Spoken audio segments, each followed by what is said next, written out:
اللہ رب العزت کا ہم پر کتنا کرم کہ اللہ نے ہمیں اتنا پیارا ملک عطا فرمایا ہے۔ ہمارے ملک کا نام ہے پاکستان، یہ فارسی کا لفظ ہے۔ پاک کا مطلب ہوتا ہے طیب، اور ستان کہتے ہیں ملک کو، جیسے ہندوستان ہندوؤں کا ملک، پاکستان پاک لوگوں کا ملک۔ عربی میں اس کا ترجمہ کریں تو پاکستان کا ترجمہ بنے گا مدینہ طیبہ، یعنی عربی میں جس کو کہتے ہیں نا مدینہ طیبہ، فارسی میں اس کا ترجمہ بنے گا پاکستان۔ اور یہ ملک اللہ نے ہمیں شب قدر میں عطا فرمایا۔ یہ عجیب بات ہے کہ پاکستان کا جو فیصلہ ہوا، سائن ہوئے، تو وہ لیلۃ القدر کی رات تھی۔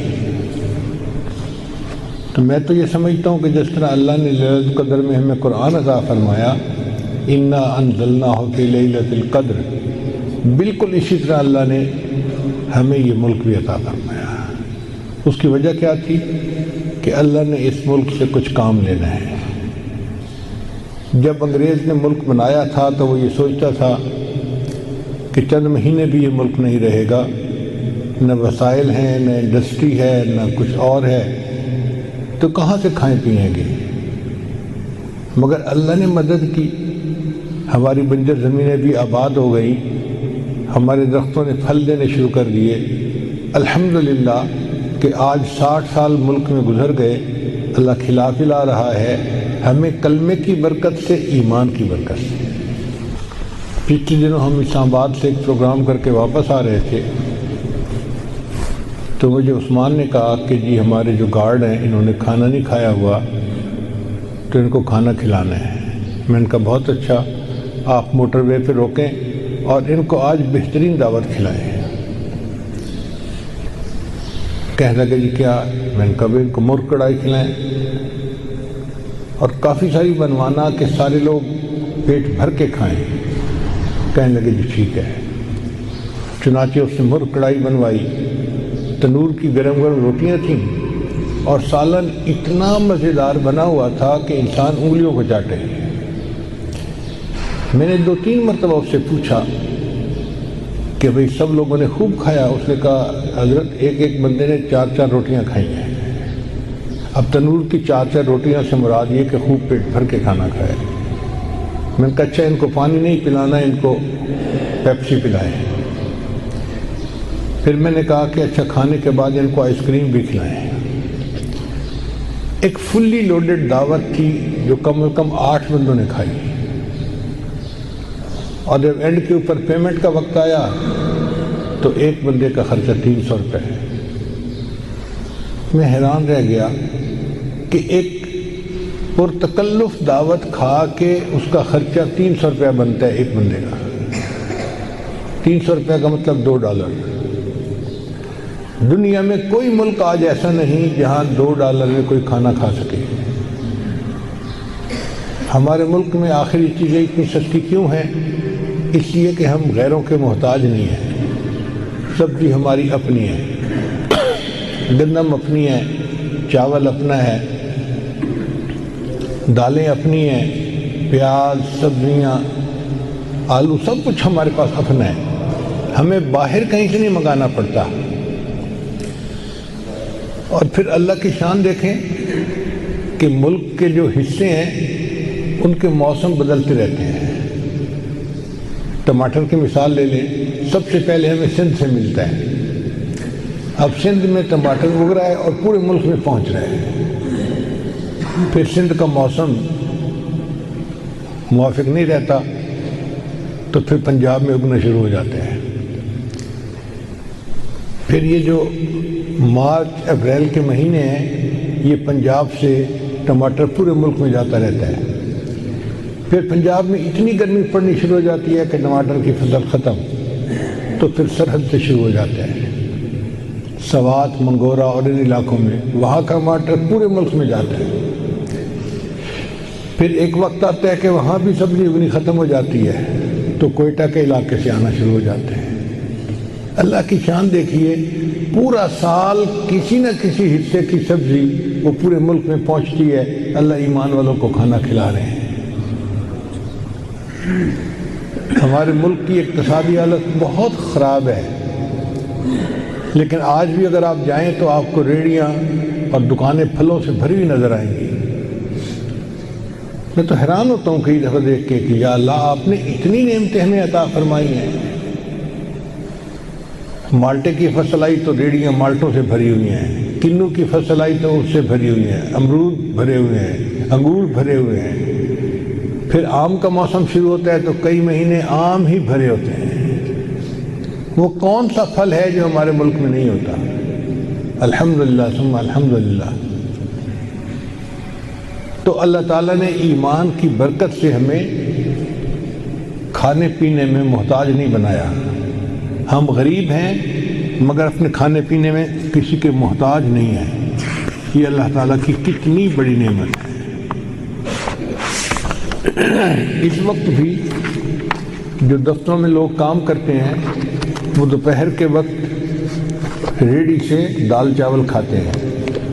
میں نے لاہور میں ایک بندے سے پوچھا کہ آپ دوپہر کا کھانا لے کے جاتے ہیں؟ کہنے لگے کیا ضرورت ہے، دفتر کے ساتھ نیچے ریڑھی لگی ہوئی ہے، وہ دال چاول بناتے ہیں، اتنے مزے کے ہوتے ہیں، 50 روپے کی پلیٹ میں پیٹ بھر کے کھانا کھاتے ہیں۔ اب 50 روپے کی پلیٹ کا مطلب یہ ہوا کہ $1 میں 3 بندے پیٹ بھر کے کھانا کھا رہے ہیں۔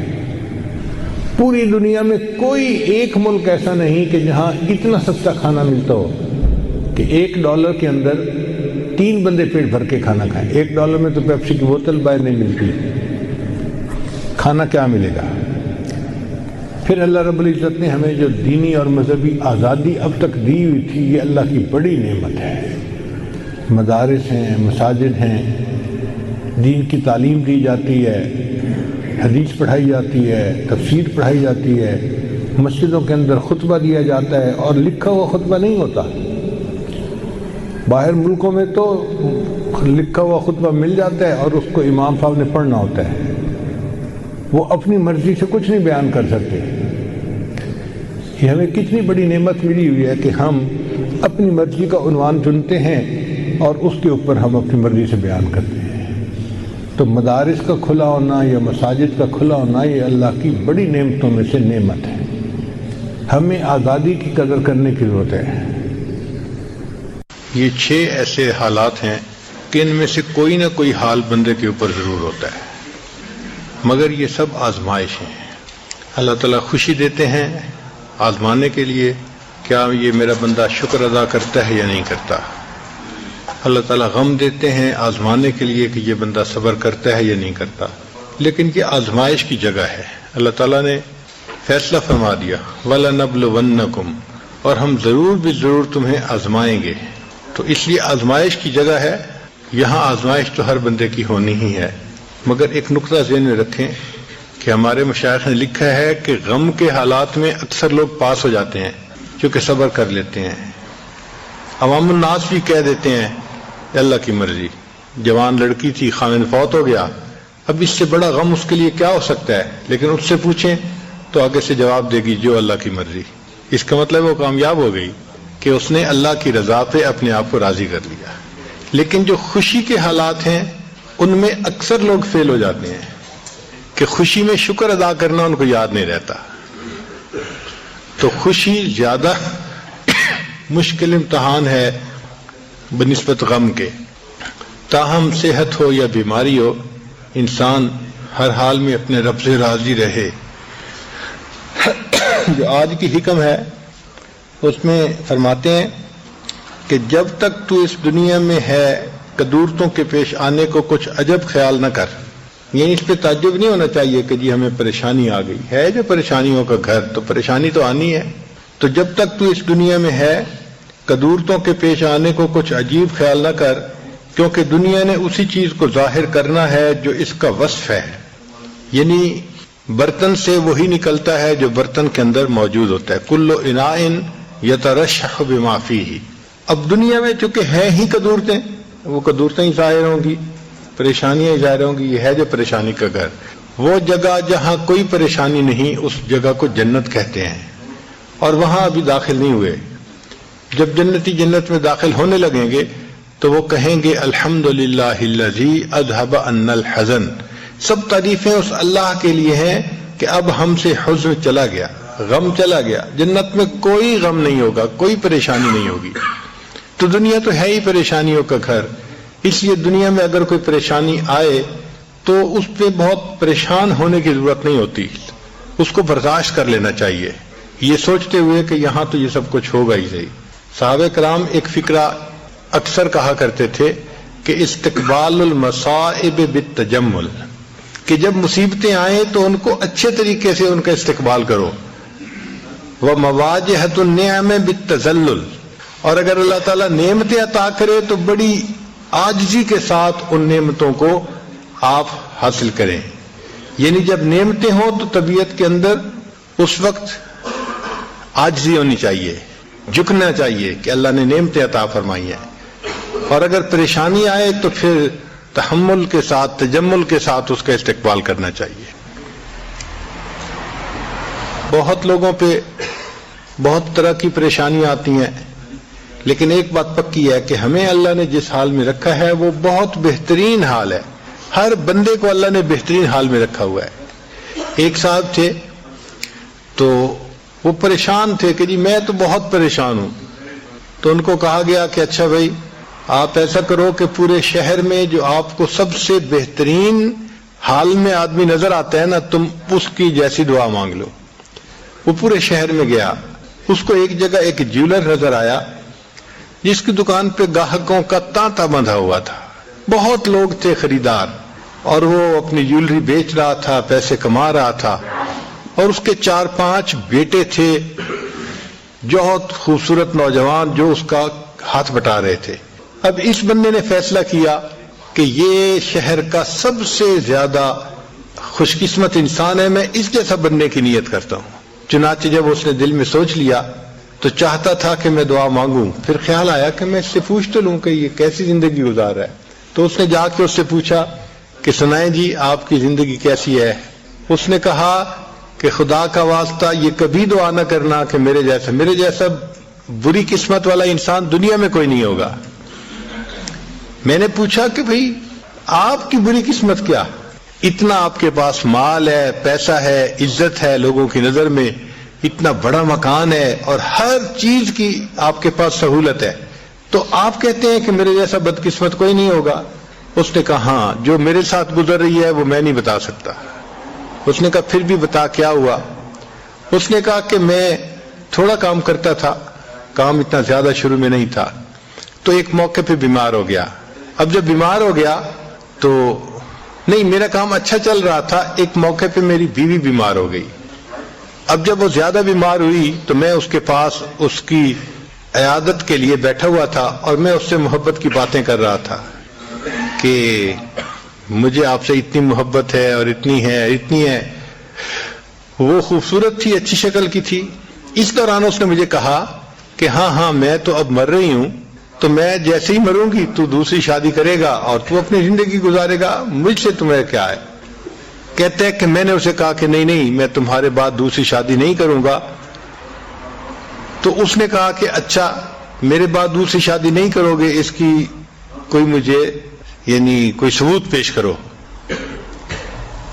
کہتے ہیں کہ اس کی محبت میں اس قدر گرفتار تھا کہ ہمارے قریب کوئی حکیم رہتا تھا، تو میں نے اس سے جا کے کہا کہ بھئی مجھے کوئی ایسی دوائی کھانی ہے کہ جس کے بعد میرے اندر عورت کی جو طلب ہے وہ ہی ختم ہو جائے، شہوت ہی ختم ہو جائے۔ تو اس نے مجھے ایک دوائی دے دی اور میں نے اس بیوی کو دکھا کے وہ دوائی کھا لی۔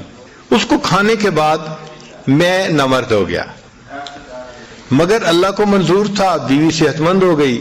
اب جب کچھ عرصہ وہ صحت مند رہی تو اس نے مجھ سے مطالبہ شروع کر دیا کہ بھئی تم میرے خاوند ہو تو میری ضرورت کو پورا کرو۔ اب میں ضرورت پورا کرنے کے قابل نہیں تھا، تو وہ پھر اس کے اندر بغاوت آ گئی، وہ دین سے بھی دور ہو گئی، اور اس نے ادھر ادھر حرام کے تعلقات پیدا کر لیے۔ تو کہتے ہیں کہ یہ جو 5 بیٹے تمہیں نظر آ رہے ہیں یہ میرے نہیں ہیں، یہ میری بیوی کے ہیں، مگر ہیں غیر مردوں سے۔ اب میں جب ان 5 کی شکلیں آنکھوں سے دیکھتا ہوں نا روزانہ بیٹھ کے، تو جو میرے دل پہ گزرتی ہے تم اس کی تکلیف کا اندازہ نہیں لگا سکتے۔ تو کبھی دعا نہ کرنا کہ تم میرے جیسے بن جاؤ، اللہ تمہاری قسمت اچھی کرے، میرے جیسی نہ کرے۔ تو دیکھو اس بندے نے اپنی طرف سے سمجھا تھا کہ یہ سب سے دنیا یعنی شہر کا خوش قسمت انسان ہے، اور اس کو کیا پتا تھا کہ اس انسان کے ساتھ کیا بیت رہی ہے، اس کے دل پہ کیا دکھ ہے، کیا غم ہے۔ تو ہر بندہ سمجھتا ہے کہ جی بس میں بہت دکھی ہوں، دوسرے تو سب اچھے ہیں۔ نہیں، ہر ایک کی اپنی زندگی ہوتی ہے۔ بس اللہ سے یہ دعا مانگو کہ اللہ نے ہمیں جس حال میں رکھا ہے، اللہ ہمیں صبر کی توفیق عطا فرمائے، شکر کی توفیق عطا فرمائے۔ اللہ نے ہمیں بہترین حال میں رکھا ہوا ہے۔ سچی بات تو یہ ہے کہ ہم نے تو دنیا کے اندر آ کے غم کو دیکھا ہی نہیں ہے۔ سچی بات کروں نا تو ہم نے تو غم کو دیکھا ہی نہیں ہے۔ یہ چھوٹی موٹی چیزیں یہ کیا ہوتی ہیں، اس کو غم تھوڑا کہتے ہیں۔ جو دنیا میں لوگوں پہ غم بیتے ہیں، اگر کبھی اس کی سٹوریاں سننے لگیں تو حیران ہی ہو جائیں۔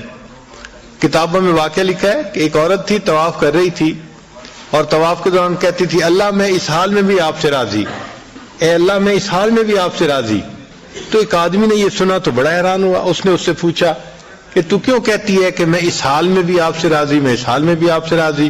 اس نے کہا کہ میں طواف ختم کر لوں گی نا تو میں تمہیں اپنا واقعہ سناؤں گی۔ چنانچہ اس عورت نے اپنا واقعہ سنایا کہ میرے 3 بچے تھے، میں گھر کے اندر ایک دن تنور پہ روٹیاں پکا رہی تھی، تو میرے بڑے 2 بچے جو تھے وہ گھر میں کھیل رہے تھے کمرے میں۔ اچانک مجھے شور کی آواز آئی، تو وہ کہتی ہے کہ میں نے جب شور سنا تو میں وہیں سب کچھ چھوڑ کے تنور پر آٹا روٹیاں، تو میں کمرے کی طرف بھاگی۔ جب کمرے گئی تو میں نے ایک عجیب تماشا دیکھا کہ اس سے 1-2 دن پہلے میرے خاوند نے گھر میں بکری کو ذبح کیا تھا، اور جس چھری سے بکری کو ذبح کیا تھا وہ اس نے کمرے میں رکھی تھی۔ تو میرے دونوں بچے کھیلتے کھیلتے ان میں سے ایک نے دوسرے کو کہا کہ تمہیں پتہ ہے کہ ابو نے بکری کو کیسے ذبح کیا تھا؟ تو دوسرا کہتا ہے مجھے تو نہیں پتا۔ وہ کہتے ہیں اچھا آؤ میں تمہیں بتاتا ہوں کہ کیسے ابو نے ذبح کیا تھا۔ تو میرا درمیان والا بیٹا جو تھا وہ زمین پر لیٹ گیا، اور بڑے لڑکے نے اس چھری کو اٹھا لیا۔ اب وہ چھوٹا بچہ تھا اور اس کو پتہ نہیں تھا کہ چھری کتنی تیز ہے، چنانچہ اس نے اس کے گلے پہ جو چھری چلائی تو گلا تو فوراً کٹ گیا اور خون کا فوارہ چھوٹنے لگا۔ اب جب خون نکلا تو شور ہوا، اور میں بھاگی ہوئی آئی تو میں نے دیکھا کہ میرا بچہ خون میں لت پت پڑا تھا اور اس کی جان نکل چکی تھی۔ اب میں نے سوچا کہ میرا بڑا بیٹا کہاں ہے جس نے یہ حرکت کی تھی؟ وہ ڈر کے بھاگ گیا تھا اور کہیں چھپ گیا تھا۔ کہنے لگی میں نے اسے دوسرے کمروں میں دیکھا تو کہیں نظر نہیں آیا۔ جب صحن میں آئی تو وہاں میں نے تنور کے لیے کچھ لکڑیاں رکھی ہوئی تھیں، ان لکڑیوں کے پیچھے وہ جا کے چھپا تھا۔ کہنے لگی میں نے پیچھے سے اس کو جا کے جب دیکھا تو اس نے مجھے کوئی جواب نہیں دیا۔ جب میں قریب گئی تو مجھے پتا چلا کہ اس جگہ کے اوپر ایک سانپ بیٹھا ہوا تھا۔ یہ بچہ چھپنے کے لیے جب لکڑیوں کے پیچھے گیا، سانپ نے اس کو ڈسا اور یہ بھی وہاں مرا پڑا تھا۔ کہتے میں اس کی لاش اٹھا کے لائی، ایک بچے کو ایک چارپائی پہ لٹایا اور دوسرے بچے کو دوسرے چارپائی پہ لٹایا۔ پھر اس کے بعد میں نے فیل کیا کہ میرا تیسرا چھوٹا بیٹا جو کرالنگ کرتا تھا، رینگتا تھا، وہ کہاں ہے؟ وہ مجھے نظر نہیں آ رہا تھا۔ کہنے لگی میں اٹھ کے جب جو ہے تنور کی طرف آئی تو میں نے دیکھا کہ اس نے کرال کیا اور وہ تنور کے اندر گر چکا تھا۔ تو میں نے اپنے زندہ بیٹے کو آگ کے اندر پورا جلتا ہوا دیکھا اور وہ بھی فوت ہو گیا تھا۔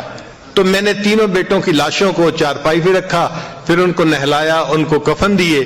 جب تینوں کے جنازے ایک دن میں گھر سے نکلے تو میں عمرے کے ارادے سے آ گئی۔ اب میں طواف کر رہی ہوں اور اپنے اللہ کو کہہ رہی ہوں اے اللہ میں اس حال میں بھی آپ سے راضی ہوں۔ آپ ذرا غور کیجئے نا اس ماں کے دل پہ کیا بیتی ہوگی کہ ایک دن میں جس کے 3 بیٹوں کا جنازہ گھر سے نکلے اور پھر وہ طواف کرتے ہوئے کہہ رہی ہے اے اللہ میں اس حال میں بھی آپ سے راضی ہوں۔ تو ہم نے کہاں غم دیکھے ہیں، کہاں تکلیفیں دیکھی ہیں؟ ہم نے نہیں دیکھی۔ ہمیں تو اللہ نے بہت سہولت کی زندگی دی ہے، بہت آسانیوں کی زندگی دی ہے۔ ہم تو جتنا شکر ادا کریں اتنا کم بنتا ہے۔ چنانچہ بہادر شاہ ظفر آخری مغل بادشاہ تھا، تو جب اس سے فرنگیوں نے حکومت کو چھینا تو انہوں نے اس کی دعوت کی، اس کو قید کیا اور پھر اس کی دعوت کی، اور دعوت میں انہوں نے اس کے سامنے دسترخوان پہ جیسے کھانے کے برتن نہیں ہوتے ڈھکے ہوئے، یہ کھانے کے برتن رکھے۔ تو بہادر شاہ ظفر سمجھا کہ میرے لیے کھانا رکھ دیا گیا ہے۔ چنانچہ کہتے ہیں کہ 10 یا 11 اس کے بیٹے تھے اور اتنے ہی برتن تھے۔ وہ ایک برتن سے کور اٹھاتا تھا، ایک بیٹے کا سر اس میں نظر آتا تھا، پھر دوسرا اٹھایا دوسرے بیٹے کا سر، تیسرا، جتنے بیٹے تھے اتنے سر اس کو دسترخوان کے اوپر رکھے ہوئے انہوں نے دکھائے فرنگیوں نے۔ آپ بتائیں اس باپ کے دل پہ کیا گزری ہوگی کہ جس نے ایک وقت میں اپنے 10-11 جوان بیٹوں کے سر اپنی آنکھوں سے دیکھے. اسی پر تو اس نے اشعار لکھے تھے، نہ کسی کی آنکھ کا نور ہوں، نہ کسی کے دل کا قرار ہوں، جو کسی کے کام نہ آ سکے میں وہ ایک مشت غبار ہوں. کوئی مجھ پہ دیپ جلائے کیوں، کوئی مجھ پہ پھول چڑھائے کیوں، کوئی مجھ پہ آنسو بہائے کیوں، میں وہ بے کسی کا مزار ہوں. میرا رنگ روپ بدل گیا، میرا یار مجھ سے بچھڑ گیا، جو چمن خزاں سے اجڑ گیا میں اسی کی فصل بہار ہوں. تو چمن خزاں سے اجڑے ہیں اس دنیا میں، ہمیں کیا پتا کیا کیا ہوا ہے دنیا میں. ذرا حالات تو پڑھ کے دیکھیں. بادشاہوں کے پورے خاندان کو ان کے سامنے ذبح کیا گیا. آپ کبھی کربلا کے حالات دیکھیں نا کہ سیدنا حسین رضی اللہ تعالیٰ عنہ نے اپنے خاندان کے لوگوں کے نوجوانوں کو اپنی آنکھوں کے سامنے شہید ہوتے دیکھا. کوئی آسان کام نہیں ہوتا. ہمارے گھر کے چھوٹے سے بچے کو کوئی خراش آ جائے نا، ہمارا دل تڑپ اٹھتا ہے، اور ہم بار بار فون کر کے پوچھ رہے ہوتے ہیں ڈاکٹر کے پاس پہنچ گئے، ڈاکٹر نے ٹریٹمنٹ دے دی، ڈاکٹر نے کیا کہا. جب تک تسلی نہیں ہو جاتی اس وقت ہم پوچھتے رہتے ہیں. ایک چھوٹی سی خراش آئی ہے اور وہاں تو زندگیوں کے معاملات ہو گئے. تو ہم نے تو سچی بات ہے غم کو دیکھا ہی نہیں ہے. سچی بات یہی ہے. یہ چھوٹے موٹے حالات جو گھروں میں پیش آ جاتے ہیں یہ کوئی غم تھوڑا ہے، یہ تو دنیا ہے. اور دنیا میں تو یہ ہوگا اگر کوئی بندہ بس کے اندر سفر کرے اور پھر کہے جی مجھے تو جھٹکے لگ رہے ہیں، تو بھائی بس کے اندر بیٹھ کے سفر کرو گے تو جھٹکے تو لگیں گے. کوئی ہوائی جہاز کے اندر آپ تھوڑا سفر کر رہے ہیں کہ جو بالکل سموتھ فلائٹ ہوگی، بس ہو اور کچی سڑک ہو تو جھٹکے تو لگتے ہی ہیں. یہ دنیا کا بھی معاملہ ایسا ہی ہے کہ یہ دنیا کی بس ہے، زندگی کی بس ہے، اور دنیا کی یہ کچی سڑک ہے جس کے اوپر جھٹکے ہر کسی کو لگتے ہیں. ہر بندہ یہاں پریشان، آج ایک پریشانی کل دوسری پرسوں تیسری، اور انسان لنگوٹ باندھ باندھ کے نکلتا ہے کہ اب میں پریشانیوں کو ختم کر دوں گا. پہلی ختم ہوتی ہیں، نئی اوپر سے اور آ جاتی ہیں. تو ہم پریشانیوں کو ختم بھی نہیں کر سکتے. بس ایک ہی اس کا حل ہے کہ ہم ان پریشانیوں کے اوپر صبر کریں. ہاں پریشانیاں اللہ سے مانگنی نہیں چاہیے. ہم پریشانیوں کے قابل نہیں، آزمائش کے قابل نہیں ہیں، ہم پریشانیاں مانگے نہیں، لیکن اگر آ جائیں اللہ کی طرف سے تو بس اس پر صبر کریں. صبر دو طرح کا ہوتا ہے. ایک ہوتا ہے کہ صبر علی الاطاعہ، اطاعت کے لیے صبر کرنا.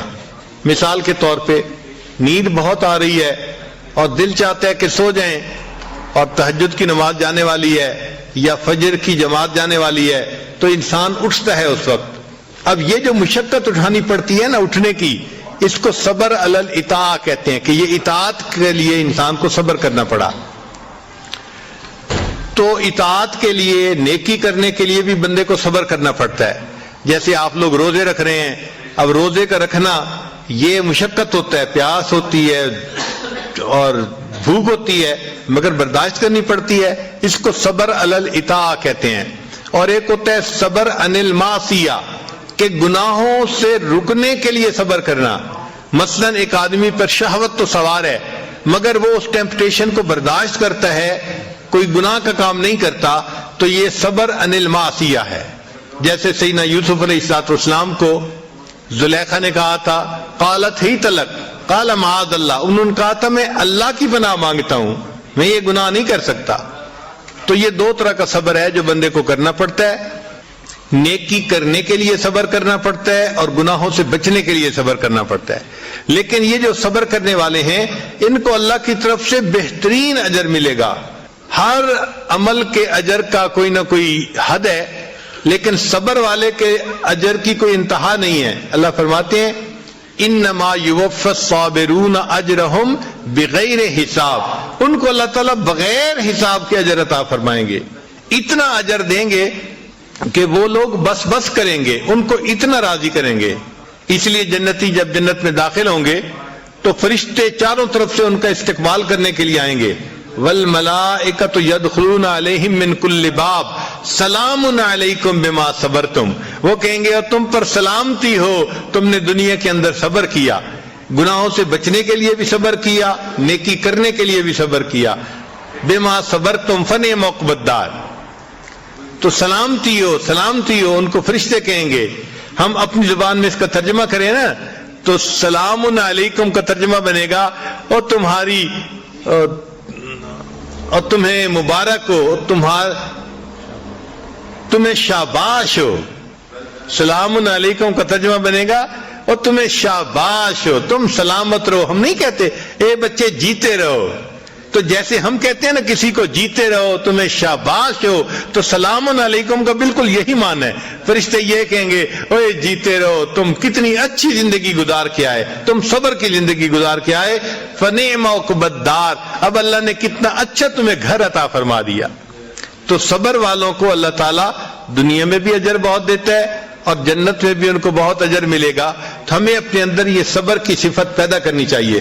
صبر تو اتنا بھی نہیں کہ اگر سامنے سے کوئی ناگوار لفظ سننے کو مل جائے نا تو ہم اپنے غصے کو برداشت کر لیں. ہمارے اندر اتنا بھی صبر نہیں ہے. معمولی سی بات کا برداشت کرنا ہمارے لیے مشکل ہوتا ہے.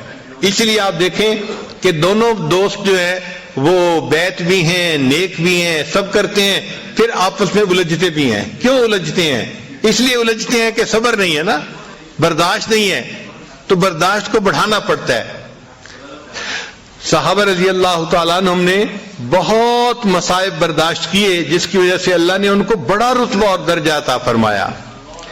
یہ مصائب تو اتنے آتے ہیں کہ ایک ایسا وقت آتا ہے مستہم البأساء والضراء وزلزلوا حتی یقول الرسول والذین آمنوا معہ متی نصر اللہ، کہ ایمان والے اور ان کے ساتھ جو اللہ کے رسول تھے وہ بے اختیار پکار اٹھے کب اللہ کی مدد آئے گی. یعنی اتنا اللہ تعالیٰ بندے کو اس معاملے میں آزماتے ہیں، خوب رگڑا دیا جاتا ہے، خوب اس کو گرل کیا جاتا ہے تاکہ یہ بندہ اونچے سے اونچے مرتبے تک پہنچ جائے. تو صحابہ کرام اور نبی علیہ السلام پکار اٹھے کہ کب اللہ کی مدد آئے گی. پہلی امتوں کے جو صحابہ تھے ان کے اوپر کم مصیبتیں آئی تھیں، لیکن اس امت کے جو صحابہ کرام تھے ان کے اوپر بہت زیادہ مصیبتیں آئیں. چنانچہ پہلی امتوں کے لیے ایک لفظ استعمال ہوا وَزُلْزِلُوا، مَسَّتْهُمُ الْبَأْسَاءُ وَالضَّرَّاءُ وَزُلْزِلُوا. تو زلزلو کا لفظ بتا رہا ہے کہ ان کو خوب اچھی طرح جو ہے وہ آزمایا گیا، کرش کیا گیا، اچھی طرح رگڑا گیا ان کو. لیکن جب نبی علیہ السلام کے صحابہ کی بات آئی تو قرآن مجید نے 3 لفظ استعمال کیے. فرمایا وَزُلْزِلُوا زِلْزَالًا شَدِيدًا. اب یہ 3 لفظ بتا رہے ہیں کہ صحابہ کرام پر جو آزمائش تھی وہ پہلی امتوں کی آزمائش سے بہت زیادہ تھی. پھر اس کا نتیجہ کیا نکلا کہ اللہ نے نبی علیہ السلام کے صحابہ کو جو رتبہ دیا وہ پہلی امتوں کے صحابہ سے بہت اونچا رتبہ تھا. تو جس بندے کو تکلیف زیادہ ملتی ہے اس کو اللہ کے ہاں مقام بھی اونچا ملتا ہے، بڑا ملتا ہے. تو صبر کرنا چاہیے. بے صبری سے انسان اپنے اجر کو گنوا لیتا ہے. کہ کتابوں میں لکھا ہے کہ جب اللہ تعالیٰ نے لوح و قلم کو پیدا کیا تو اللہ نے قلم کو حکم دیا کہ قلم لکھ. تو قلم نے لکھنا شروع کیا لا الہ الا انا محمد رسولی، کہ نہیں کوئی معبود سوائے میرے اور محمد صلی اللہ علیہ وسلم میرے رسول ہیں. پھر اس کے بعد لکھا من لم یستسلم قضائی، جو شخص میری قضا کو تسلیم نہیں کرتا، ولم یصبر علی بلائی، اور میری بلا کے اوپر صبر نہیں کرتا، ولم یشکر علی نعمائی، اور میری نعمتوں پر شکر ادا نہیں کرتا، فلیطلب ربا سوائی، اس کو چاہیے کہ میرے سوا کسی اور کو اپنا رب بنا لے. تو ہم اگر مصیبتوں کے اوپر صبر نہیں کریں گے اور اللہ کی نعمتوں کا شکر ادا نہیں کریں گے تو اللہ فرماتے ہیں کہ پھر تم کسی اور کو اپنا رب بنا لو. اللہ اکبر کبیرہ. اس لیے مومن کو چاہیے کہ تکلیفوں پر صبر کرے. یہ تکلیفیں گھر میں کسی فرد کی وجہ سے ہوں، بیوی کی وجہ سے ہوں، بچوں کی وجہ سے ہوں، بھائی کی وجہ سے ہوں، کاروباری شریک کی وجہ سے ہوں، دوست کی وجہ سے ہوں، رشتہ دار کی وجہ سے ہوں، کسی کی طرف سے بھی ہو سکتی ہیں. اس کے اوپر صبر کرنا، یہ اس لیے شریعت نے کہا ہے کہ اگر میاں بیوی ایک دوسرے کی ایذا پر صبر کریں گے ان کو وہ اجر ملے گا جو اللہ تعالیٰ نے ایوب علیہ السلام کو صبر کا اجر عطا فرمایا تھا. تو خاوند کی تنگی کے اوپر بیوی صبر کرے تو ایوب علیہ السلام کے صبر کا اجر پائے گی، اور اگر بیوی کی ایذا پر خاوند صبر کرے اللہ خاوند کو ایوب علیہ السلام کے صبر کا اجر عطا فرمائیں گے. تو ہمیں اپنے اندر یہ صبر کی صفت پیدا کرنی چاہیے. جس بندے میں دو نعمتیں ہو نا، ایک تقوی اور ایک صبر، اس کو اللہ تعالیٰ دنیا کے اندر سرخروئی عطا فرماتا ہے، عزتوں سے نوازتا ہے. چنانچہ سیدنا یوسف علیہ السلام کے پاس جب ان کے بھائی آئے تو بھائیوں کو تو پتہ نہیں تھا کہ یہ وقت کا بادشاہ یہ ہمارا بھائی یوسف علیہ السلام ہے. وہ تو یہ سمجھے تھے کہ یہ عزیز مصر ہے اور یہ بادشاہ ہے. تو وہ کہنے لگے یا ایھا العزیز مسنا و اہلنا الضر، اے عزیز مصر ہمیں اور ہمارے اہل خانہ کو تنگ دستی نے بے حال کر دیا. وجئنا ببضاعۃ مزجاۃ، اور ہم ایسا نقدی لائے ہیں کہ جو پوری بھی نہیں ہے، یعنی رقم بھی پوری نہیں ہے. وتصدق علینا، اور آپ ہمارے اوپر صدقہ خیرات کر دیں. ان اللہ یجزی المتصدقین، یعنی ہمارے پاس پیسے پورے نہیں ہیں، ہم گندم زیادہ چاہتے ہیں، پیسے تھوڑے ہیں ہمارے پاس گندم کے لیے، تو آپ صدقہ و خیرات کر دیں اور ہمیں کچھ گندم اللہ کے نام پہ دے دے. صدقہ و خیرات کا یہ مطلب ہے کہ اللہ کے نام پہ کچھ ہمیں گندم اور پلس دے دے. ان اللہ یجزی المتصدقین، اللہ تعالیٰ صدقہ دینے والوں کو جزا عطا فرماتے ہیں. جب یوسف علیہ السلام نے بھائیوں کی زبان سے یہ بات سنی کہ یہ مجھ سے بھیک مانگ رہے ہیں، یہ بھی تو آخر نبی علیہ السلام کے بیٹے ہیں، اس حال میں پہنچ گئے کہ مجھ سے میرے سامنے کھڑے بھیک کر مانگ رہے ہیں، اللہ کے نام پہ سوال کر رہے ہیں. تو یوسف علیہ السلام نے اس وقت راز کھولتے ہوئے پوچھا ما فعلتم بیوسف، تم نے یوسف کے ساتھ کیا معاملہ کیا تھا؟ تو بھائی تو اس کی توقع نہیں رکھتے تھے کہ کوئی یوسف کا نام بھی جانتا ہوگا. انہوں نے تو اپنے طور پہ ان کو ایک بند کنویں میں پھینک کے بھول گئے تھے کہ وہ مر گیا، کہانی ختم ہو گئی. جب انہوں نے نام یوسف کا سنا تو حیران ہو کے پوچھا اِنَّكَ لَأَنْتَ یوسف، کیا آپ یوسف ہیں؟ قَالَ أَنَا یوسف، یوسف علیہ السلام نے فرمایا ہاں میں یوسف ہوں. وَهَذَا أَخِي، اور یہ میرا بھائی بنیامین ہے. یہ تیار ہوتے ہیں یہ نام کے مسلمان، کہ نام تو مسلمانوں والا ہے لیکن اگر کام دیکھیں تو کام سے مسلمان نظر نہیں آتے. چنانچہ علامہ اقبال نے عجیب اشعار لکھے ہیں نام ابلیس کے نام سے. فارسی کے اشعار ہیں. فرماتے ہیں اے خدا وندے ثواب و ناثواب، اے نیکی اور بدی کے پیدا کرنے والے پروردگار، خیر اور شر یہ دونوں اللہ تعالیٰ نے پیدا فرمائے ہیں. اے خدا وندے ثواب و ناثواب، اے خیر اور شر کے پیدا کرنے والے پروردگار. من شدم از صحبت آدم خراب، میں آدم کی صحبت سے بہت خراب ہو گیا ہوں. یہ اتنا بدکار بن گیا کہ اس نے مجھے بھی خراب کر ڈالا ہے. اے خدا وندے ثواب و ناثواب، من شدم از صحبت آدم خراب. صید خود صیاد را گوید بگیر، شکار خود شکاری کو کہتا ہے کہ بھئی مجھے پکڑ لو. الاما از بندہ فرما پذیر، ایسے فرما بردار بندوں سے اللہ کی پناہ. یہ کیسے لوگ ہیں کہ جو خود مجھے کہتے ہیں کہ تو ہم سے جو چاہے گناہ کروا. فطرت او خام عزم او ضعیف، اس کی فطرت خام ہے اور اس کا عزم ضعیف ہے. تاب یک ضربم نیارد این حریف، یہ حریف تو میری ایک ضرب کی تاب بھی نہیں لا سکتا. ایک ضرب لگاتا ہوں اور یہ چت ہو جاتا ہے. ابن آدم چیست یک مشت خس است، ابن آدم کیا ہے؟ ایک مٹھی تنکوں کی مانند ہے. ابن آدم چیست یک مشت خس است، مشت خس را یک شرار از من بس است، اور یہ ایک مٹھی تنکے ان کے لیے تو میری طرف سے ایک شرر ہی کافی ہے، ایک شعلہ ہی کافی ہے. اندری عالم اگر جز خس نبود، اے اللہ اگر اس جہان میں ان تنکوں کے سوا اور کوئی چیز بھی نہیں ہے، این قدر آتش مرا دادن چسود، تو آپ نے مجھے اتنی آگ کیوں عطا کی ہے؟ اے خدا یک زندہ مرد حق پرست، اے اللہ ایک کوئی مرد حق جو زندہ ہو ایسا مجھے دکھا دے. لذت شاید کہ یابم در شکست، کہ جس کی وجہ سے مجھے بھی شکست حاصل ہونے کی لذت نصیب ہو جائے. کوئی تو ایسا مومن ہو جو مجھے بھی ہرا ڈالے. تو انسان نفس امارہ کی وجہ سے ایسی زندگی گزارتا ہے کہ من مرضی کی زندگی.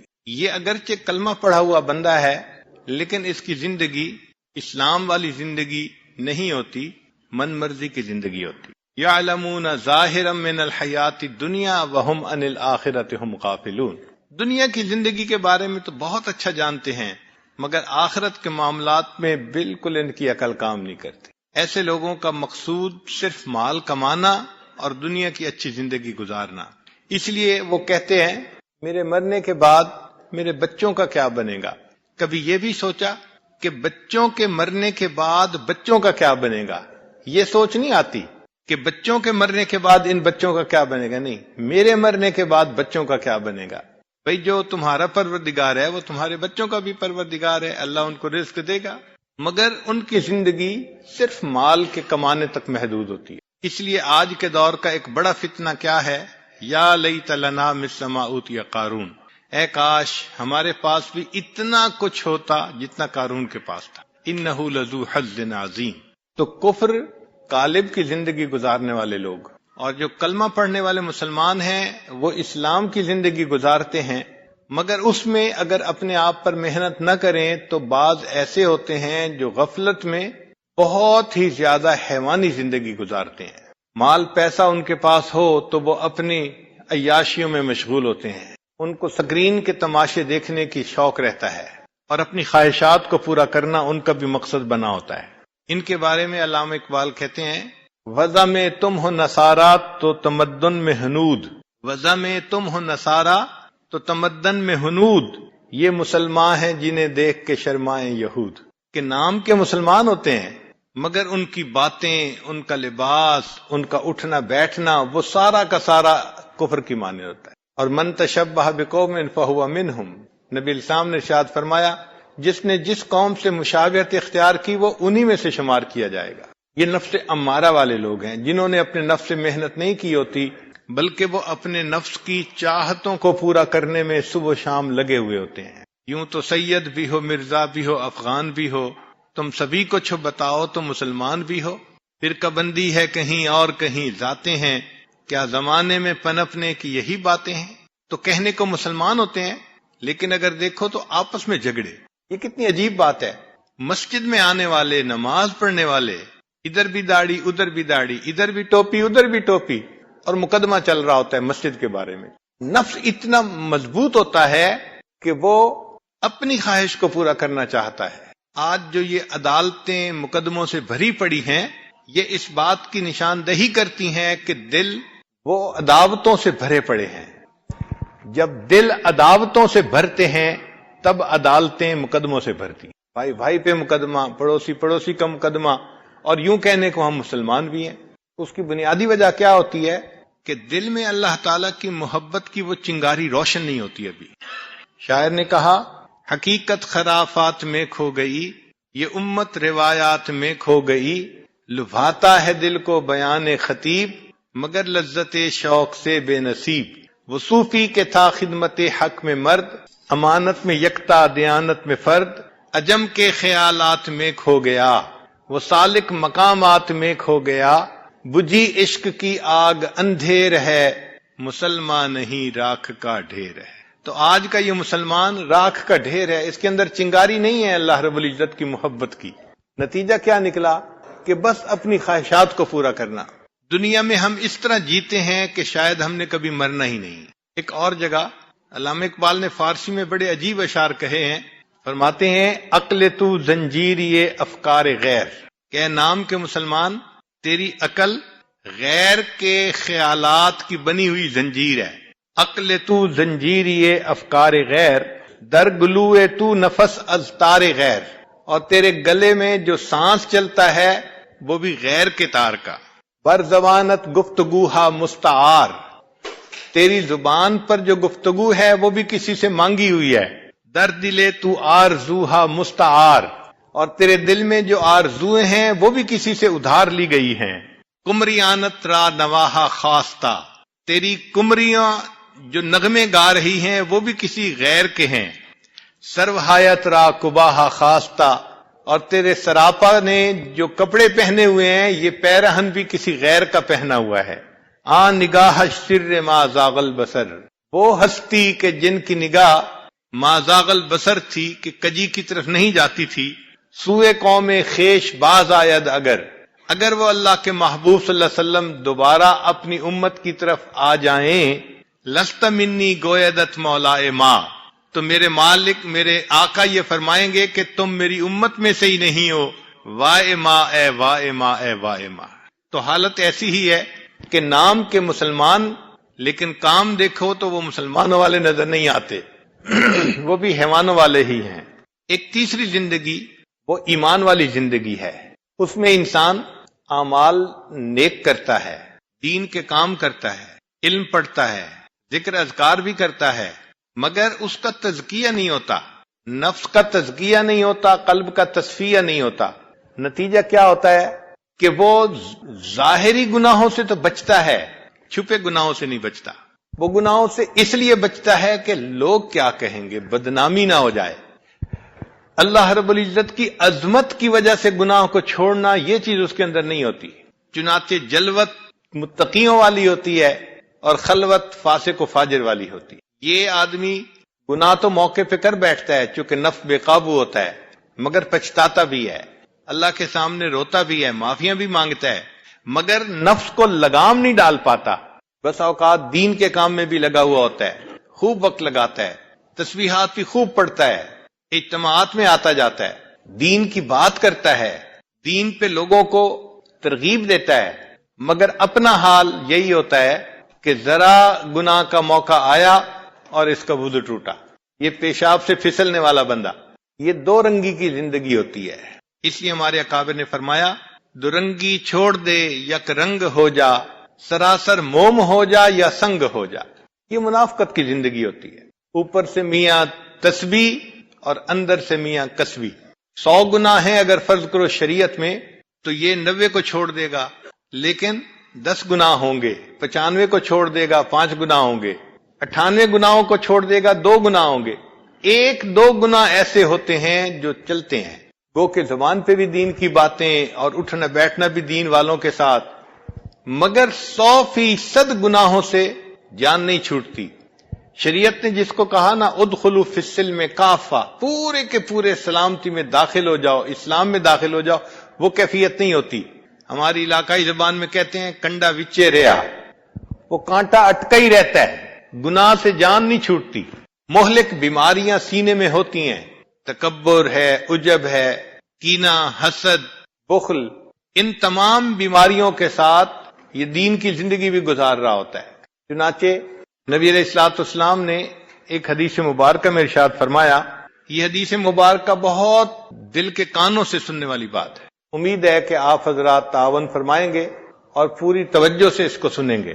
سالم مولا ابی حذیفہ روایت کرتے ہیں کہ قال رسول اللہ صلی اللہ علیہ وسلم یؤتی باقوام من ولد آدم یوم القیامت معہم حسنات کانہا مثل جبال تہامہ.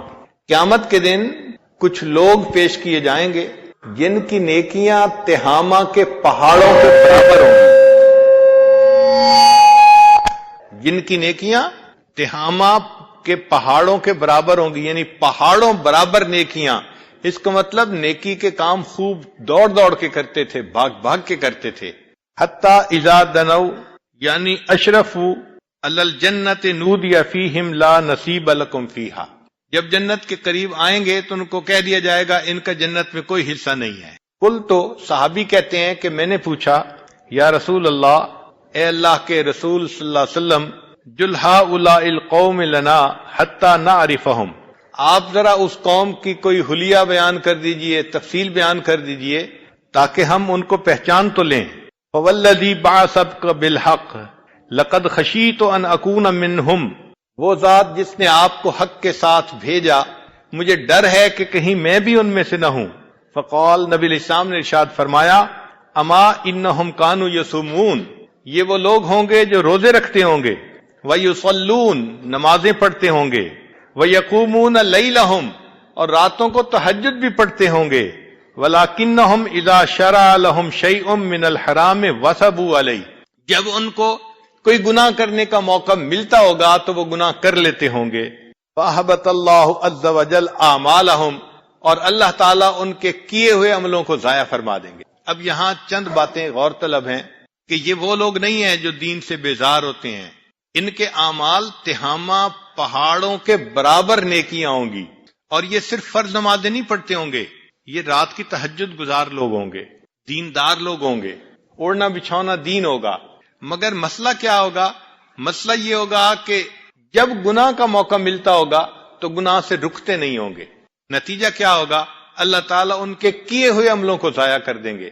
اب ایک طرف تو پہاڑوں برابر نیکیاں ہیں اور دوسری طرف ان کو اللہ تعالیٰ قیامت کے دن ہوا منصورہ بنا دیں گے، مٹی بنا دیں گے.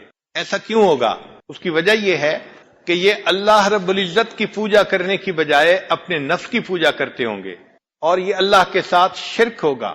دیکھیں، ایک ہے زن پرستی، زر پرستی، شہوت پرستی، نفس پرستی، یہ سب کی سب بت پرستی ہی کی اقسام ہے، خدا پرستی کوئی اور چیز. تو یہ اتنی نیکیاں کرنے کے باوجود بھی گویا بت پرستی کرنے والے لوگ ہیں. اللہ تعالیٰ قرآن مجید میں ارشاد فرماتے ہیں افرأیت من اتخذ الہہ ہوا، کیا دیکھا آپ نے اسے جس نے اپنی خواہشات کو اپنا معبود بنا لیا. تو یہ اللہ کو معبود بھی بنا رہے ہیں مگر نفس کو بھی معبود ہی بنایا ہوا ہے، اس کی بھی عبادت کرتے ہیں، اس کے سامنے بھی جھک جاتے ہیں. نتیجہ کیا نکلا کہ اس شرک کی وجہ سے اللہ تعالیٰ کیے ہوئے عملوں کو ضائع فرما دیں گے. اللہ تعالیٰ نے قرآن مجید میں اپنے حبیب صلی اللہ علیہ وسلم سے فرمایا لئن اشرکت لیحبطن عملک، اگر آپ بھی شرک کریں گے تو کیے ہوئے عملوں کو ہم ضائع کر دیں گے. ذرا غور کیجئے، یہ اتنا اہم مسئلہ ہے کہ کی ہوئی نیکیاں برباد ہو جائیں گی اور انسان قیامت کے دن خالی ہاتھ کھڑا ہوگا. لہذا یہ بہت ہی توجہ طلب بات ہے کہ ہم شریعت کی چند باتوں پر عمل کر کے خوش نہ ہو جائیں کہ جی ہم تو بڑے نیک بن گئے. دیکھنا یہ ہے کہ پوری شریعت پر عمل کرتے ہیں یا نہیں کرتے، اللہ کے سامنے پوری طرح اپنا سر جھکاتے ہیں یا نہیں جھکاتے. اور اگر منمانی کر لیتے ہیں، خفیہ گناہ کر لیتے ہیں، خلوت میں گناہ کر لیتے ہیں، تو اس کا مطلب یہ کہ ہم تو اپنے نفس کی پوجا کر رہے ہیں، جس کی وجہ سے قیامت کے دن پہاڑوں برابر نیکیوں کے باوجود جنت میں نہیں جا سکیں گے، جہنم میں جانا پڑے گا. ہمارے یہاں اکٹھے ہونے کا بنیادی مقصد یہی ہے کہ ہم اپنے نفس پر ایسی محنت کریں کہ نفس کو شریعت کی لگام پہنا دیں، 100% شریعت پر عمل کرنے کی ہمیں سعادت نصیب ہو جائے. ہم اس نیکی کے راستے پر چلے تو صحیح، لیکن 100 قدم تھے تو کسی نے 80 اٹھا لیے، کسی نے 90 اٹھا لیے، 100 نہیں اٹھا سکے. حسرت ہے اس مسافر مضطر کے حال پر جو تھک کے رہ گیا ہو منزل کے سامنے. کتنی عجیب بات ہے، لوگ بھی ہمیں دیندار سمجھتے ہیں اور ہمارا اٹھنا بیٹھنا ہے بھی دینداروں والا، لیکن 100% گناہ نہ چھوڑنے کی وجہ سے اللہ رب العزت کے دفتروں میں ہم نیک نہیں کہلاتے، وہاں ہم دو رنگی والے منافق کہلاتے ہیں. تو یہ بہت اہم نقطہ ہے کہ ہم پورے گناہوں کو چھوڑیں اور اللہ تعالیٰ کے سامنے اپنے سر کو جھکا دیں، ہر کام شریعت کے مطابق کریں. آج کل نوجوان اپنی خواہشات کو پورا کرنے میں جھجک محسوس نہیں کرتے. ہاں اتنا ضرور دیکھتے ہیں کہ کسی کو پتہ نہ چلے. خاوند اتنا خیال کرتا ہے کہ بیوی کو پتہ نہ چلے، اس کے بعد اس کی ٹیلی فون پہ بات کہیں ہوتی ہے، میسیجز ہوتے ہیں، اس سے غم نہیں ہوتا. بیوی بھی اتنا دیکھتی ہے کہ خاوند کو پتہ نہ چلے. تو گویا ہم اگر گناہ سے بچ رہے ہیں تو کسی کی وجہ سے بچ رہے ہیں، اللہ تعالیٰ کی وجہ سے نہیں بچ رہے. اس لیے میں اپنے دوستوں کو کہتا ہوں کہ جب میسیجز میں کسی کو لکھے نا آئی لو یو تو ہاتھ کانپنے چاہیے. زبان سے کسی کو کہنا آئی لو یو تو زبان کانپنی چاہیے. کیوں؟ یہ اتنا اسٹرانگ سٹیٹمنٹ ہے کہ اگر آپ نے خلاف شرع یہ الفاظ کسی کو کہے، کسی غیر محرم کو کہے، یہ اللہ تعالیٰ کی غیرت کا معاملہ ہے. عین ممکن ہے کہ آپ یہ الفاظ لکھ کر ٹیکسٹ کریں گے کسی کو اور اللہ تعالیٰ کو غیرت آئے اور وہ فرما دیں کہ اچھا میرے چاہنے والوں میں سے اس کا نام خارج کر دو. تو یہ کوئی چھوٹی سی بات نہیں ہے، بہت سوچ سمجھ کے یہ لفظ لکھنے چاہیے. اور آج تو کفر نے ایسا ماحول بنا دیا ہے کہ کسی کا فون آ جائے آخر پہ لازمن یہ الفاظ کہتے ہیں، اور دکھ اس بات پہ ہوتا ہے کہ توقع کرتے ہیں کہ اگلا بھی یہی لفظ کہے گا.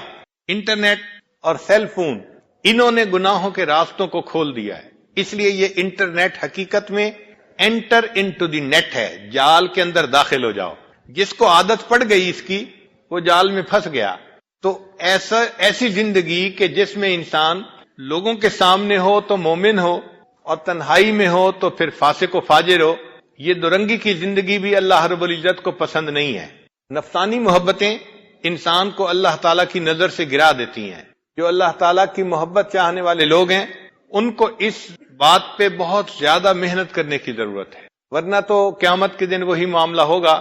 قرآن مجید میں ایک بڑھیا کے بارے میں فرمایا کلتی نقدت غزلہا من بعد قوت انکاسا، کہ وہ دھاگے کاٹتی تھی اور جب پوری کام ہو جاتا تھا اپنے ہاتھوں سے دھاگوں کو توڑ بیٹھتی تھی۔ تو جو آدمی نیکی بھی کرے، تہجد بھی پڑھے، اذکار بھی کرے، مجالس میں بھی آئے، مگر چھپے ہوئے چند گناہ بھی کرتا رہے، اس کی مثال اس بوڑھی عورت کی مانند ہے۔ اس نے بھی دھاگا تو کاٹا، لیکن کاٹنے کے بعد پھر اس دھاگے کو توڑ بیٹھی۔ ایک چوتھی زندگی گزارنے والے لوگ ہوتے ہیں قلب کی زندگی گزارنے والے، لیکن وہ احسان والی زندگی گزارتے ہیں۔ ان کو اللہ تعالیٰ نفس مطمئنہ عطا فرما دیتے ہیں اور ان کا نفس شریعت کے تابعدار بن جاتا ہے۔ تزکیہ نفس اور تصفیہ قلب کی سعادت ان کو نصیب ہو جاتی ہے۔ وہ محنت کرتے ہیں اپنے نفس پر، حتیٰ کہ ان کی زندگی کا مقصد محبت الہی بن جاتی ہے۔ اور ان المحب لما یحب مطیع، پھر محب جس سے محبت کرتا ہے اس کا فرما بردار ہوتا ہے۔ وہ اللہ تعالیٰ کے حکم کی نافرمانی نہیں کرتے۔ صحابہ رضی اللہ تعالی عنہم کی جو زندگی تھی وہ احسان والی زندگی تھی۔ وہ اس طرح زندگی گزارتے تھے کہ جیسے ہر وقت اللہ رب العزت کے سامنے ہے اور اللہ تعالیٰ ان کو دیکھتے ہیں۔ اسی لیے حضرت ابن عمر اللہ عنہ ایک چرواہے سے بات کر رہے ہیں کہ تم بکری ہمیں بیچ دو۔ اس نے کہا میں مالک کو کیا کہوں گا؟ تو کہا کہ کوئی بہانہ کر دینا کہ بکری کو بھیڑیا کھا گیا۔ تو وہ چرواہا سن کے کہتا ہے فَأَيْنَ اللَّهُ، اگر یہ میں کہوں گا تو پھر اللہ کہاں ہے؟ مقصد یہ تھا کہ اللہ بھی تو دیکھ رہا ہے نا۔ اس کا مطلب یہ کہ ان کا ایمان اتنا قوی تھا، ہم جو کر رہے ہیں پروردگار دیکھ رہا ہے۔ حضرت عمر اللہ عنہ گلی میں سے گزر رہے ہیں، رات کا وقت ہے، ایک بوڑھی عورت ایک جوان لڑکی سے بات کر رہی ہے، کیا بکریوں نے دودھ دے دیا؟ اس نے کہا دے دیا۔ کتنا دیا؟ اس نے کہا آج کم دیا ہے۔ وہ کہتی ہے اچھا کچھ پانی ملا دو، چونکہ لینے والا آئے گا تو وہ تو پورا دودھ مانگے گا۔ اس نے کہا کہ آپ کو پتہ نہیں عمر لانو نے منع کر دیا ہے کہ دودھ میں پانی کوئی نہ ملائے۔ تو بوڑھی عورت آگے سے کہتی ہے کون سا عمر دیکھ رہے ہیں؟ تو وہ جوان لڑکی جواب دیتی ہے اگر عمر لانو نہیں دیکھ رہے تو عمر لانو کا خدا تو دیکھ رہا ہے۔ حضرت عمر لانو اس جواب سے اتنے خوش ہوئے کہ واپس گھر آئے۔ دن ہوا تو پھر اس بچی کے لیے رشتے کا پیغام بھیجا اور اپنے ایک بیٹے کے ساتھ اس کا نکاح کر دیا۔ تو یہ ایمان کے انسان گناہ کے وقت بھی یہ سوچے کہ میں نے اپنے رب کی نافرمانی نہیں کرنی۔ چنانچہ ایک عورت کہیں ویرانے میں تھی تو ایک مرد نے اس کو دیکھ کے کہا کہ بس یہاں تو تنہائی ہے، میں ہوں یا آپ ہیں یا ستارے ہیں؟ اس نے آگے سے جواب دیا فَأَيْنَ مَكُوكِبُهَا، ستاروں کا پیدا کرنے والا کہاں ہے؟ یقین تھا ان کا کہ اللہ تعالی ہمیں دیکھ رہا ہے۔ کتابوں میں واقعہ لکھا ہے کہ اندھیرا تھا تو اس جگہ ایک مرد نے کسی عورت کے جسم پر ہاتھ رکھ دیا، تو جیسے رکھا تو اس عورت نے فوراً کہا ڈر اس پروردگار سے جو اندھیرے میں اسی طرح دیکھتا ہے جس طرح کہ وہ اجالے میں دیکھتا ہے۔ ایمان بنا ہوا تھا، یہ نہیں سوچ ہوتی تھی کہ کوئی دیکھ رہا ہے یا نہیں، یہ سوچی تھی اللہ دیکھ رہا ہے۔ گناہوں سے بچتے تھے۔ چنانچہ